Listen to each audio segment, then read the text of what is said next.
बारिश में जुड़वा बहू के चाय पकौड़े। कितनी अच्छी खुशबू आ रही है ना बबीता, मैं आलू और गोभी के पकौड़े से।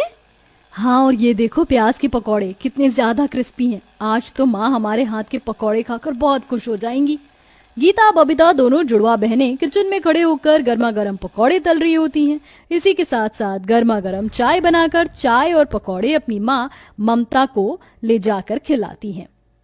अरे वाह, ये आलू गोभी के पकौड़े तो काफी ज्यादा अच्छे हैं। बबीता, तुम अब पकौड़े बनाना अच्छे से सीख गई हो। अरे माँ, आप भी ना, ये आलू और गोभी के पकौड़े मैंने बनाए हैं और प्याज के बबीता ने। अच्छा, मैं भी ना। अरे तुम दोनों जुड़वा हो, लेकिन तुम दोनों का चाल चलन और बोलचाल भी बिल्कुल एक जैसी है, इसलिए हमेशा मात खा जाती हूँ तुम्हारी माँ होकर। मैं तुम्हें ठीक से नहीं पहचान पाती, ना जाने तुम्हारे ससुराल में क्या होगा। तुम्हारी सास तो तुम दोनों में हमेशा कंफ्यूज ही रहेगी। अपनी माँ की बात पर दोनों बहनें हंसने लगती हैं।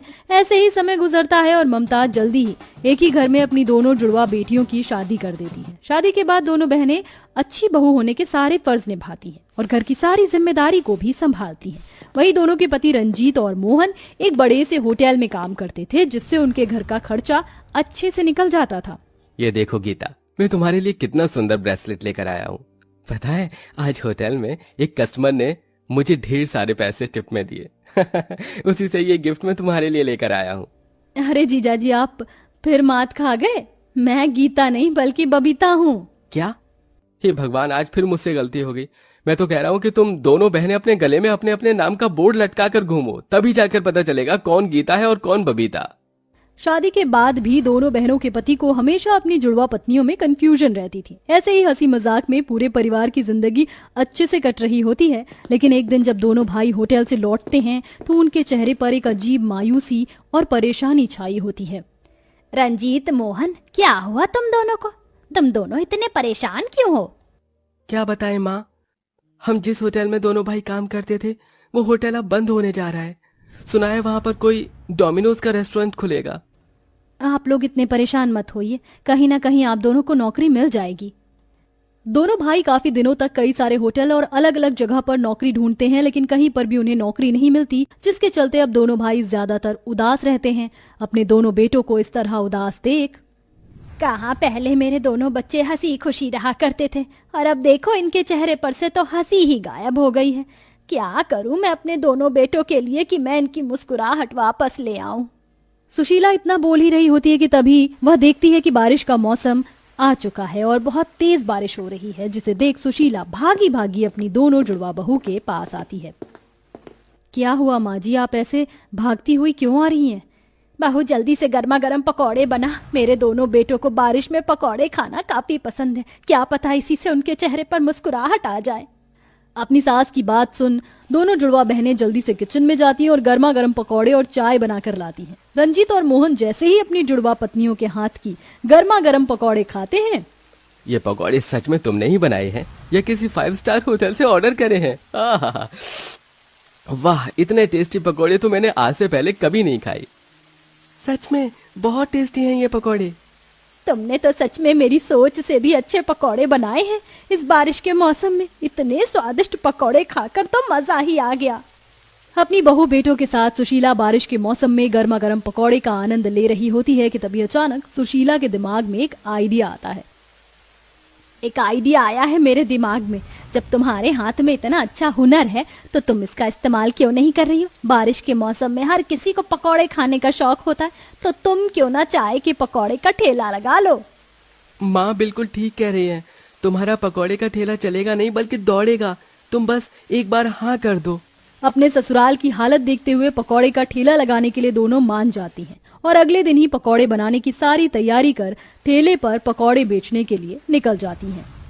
आइए आइए और जुड़वा बहू के हाथ के गर्मा गर्म पकौड़े खाइए। एक बार आएंगे बार बार आएंगे।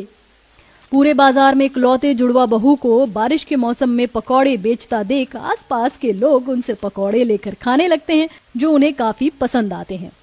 अरे भाई, ये पकौड़े तो बहुत स्वादिष्ट हैं और साथ में ये गर्मा गर्म चाय ने तो इसका स्वाद दोगुना कर दिया है। अरे सच में आप लोग बहुत टेस्टी चाय पकौड़े बनाते हैं। एक और प्लेट पकौड़े दीजिए। और हाँ, सारे मिक्स करके पैक भी कर दीजिएगा। आज तो मेरे बच्चे बारिश के मौसम में इतने टेस्टी पकौड़े खाकर बहुत खुश हो जाएंगे। कस्टमर को अपने पकौड़े की तारीफ करता देख दोनों जुड़वा बहनें काफी खुश होती हैं, जिसके चलते पहले दिन ही उनकी काफी अच्छी कमाई होने लगती है।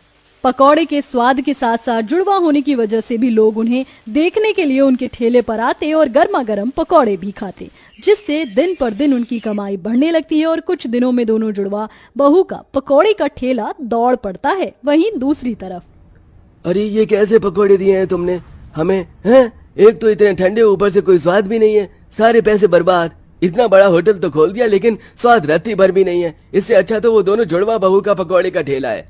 क्या पकौड़े बनाती हैं दोनों।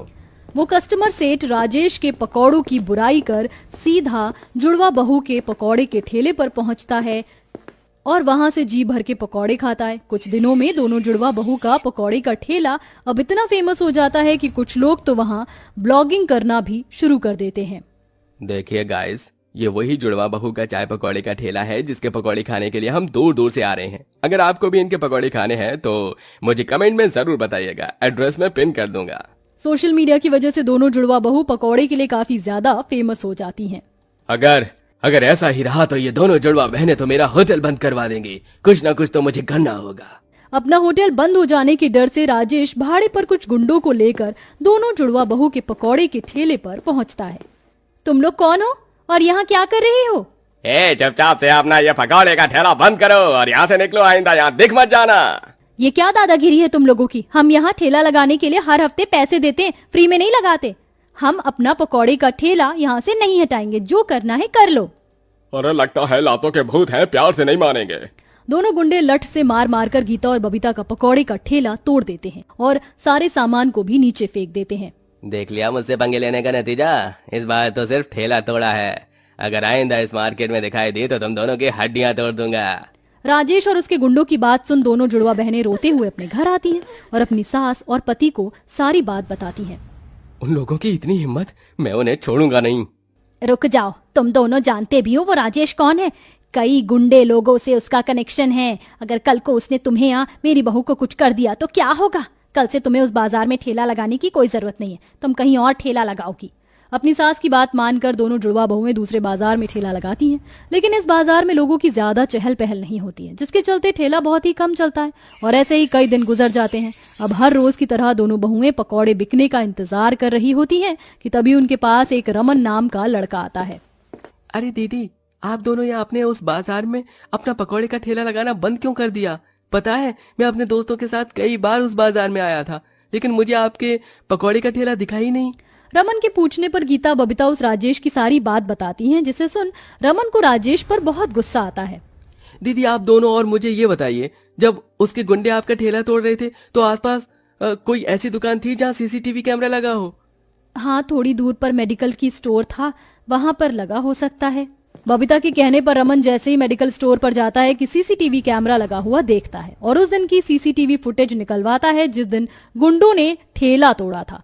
रमन उस फुटेज को लेकर सीधा पुलिस स्टेशन में जाता है और अब अपने कुछ दोस्तों के साथ राजेश के होटल के बाहर जाकर नारा लगाना शुरू कर देता है। कौन हो तुम लोग और मेरे होटल के बाहर क्या कर रहे हो? हम तेरी गलती की सजा हैं, जो अब तुझे भुगतना होगा। जो तूने इन दीदी के साथ किया है वो सही नहीं किया, जल्दी से इनसे माफी मांग ले। हाँ, वरना ये लोग तुम्हारा वो हाल करेंगे जो तुमने सपने में भी नहीं सोचा होगा। जानते भी हो किसे धमकी दे रहे हो? बबीता की बात सुन राजेश उसे मारने के लिए आने वाला होता है कि तभी सभी लोग अपना फोन निकालकर उसकी वीडियो बनाने लगते हैं। थोड़ी देर में पुलिस भी आ जाती है और राजेश को पकड़कर ले जाती है। रमन, तुम्हारा बहुत बहुत शुक्रिया। अगर तुम ना होते तो हम कभी भी राजेश को उसकी गलती की सजा नहीं दिलवा पाते। दीदी, ये तो मेरा फर्ज है। अब आप जल्दी से अपना दोबारा से पकौड़े का ठेला लगाइए, मुझे आपके हाथ के बने हुए गर्मा गर्म पकौड़े खाने हैं। रमन की बात सुन दोनों जुड़वा बहुएं काफी खुश होती हैं, जिसके बाद अब दोनों जुड़वा बहुएं फिर से मिलकर अपना पकौड़े का ठेला लगाती हैं और कुछ दिनों में अब वो अपना होटल खोल लेती हैं और अब सब हंसी खुशी रहने लगते हैं।